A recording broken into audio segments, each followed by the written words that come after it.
सिब्बी, बख्तियाराबाद, लहड़ी और गिरदोनवा में मानसून की पहली बारिश के बायस दरिया लहड़ी में तुगयानी नशेबी इलाके जेरे आब आ गए। बख्तियाराबाद में नालियों का गंदा पानी मस्जिद में दाखिल। महकमा इरिगेशन के मुताबिक दरियाई लहड़ी से दरमियानी दर्जे 13,186 क्यूसी का सैलाबी रेला गुजर रहा है, जिसके बायस नशेबी इलाके जेरे आब आने का खदशा है। जबकि दूसरी जानिब बख्तियाराबाद शहर में निकासी आब का निजाम न होने के बायस गलियां कीचड़ से भर गईं और नालियों का गंदा पानी मस्जिद में भी दाखिल हो गया। शहरियों का कहना है कि बारिश रहमत के बजाय जहमत बन गई। मुख्तसर सी बारिश में बाजार का, नाली का सारा पानी, इधर घर का सारा पानी यहाँ आकर मस्जिद में जमा हुआ है और रात मस्जिद में दाखिल हुआ।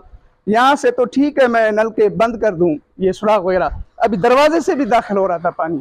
तो मेहरबानी करे ज़िला इंतज़ामिया जो भी इसके ज़िम्मेदार हैं सबको अपील करते हैं कि इस मस्जिद से पानी निकालें, या तो मस्जिद को बंद कर दे, ताला लगा दे, बस और क्या करें।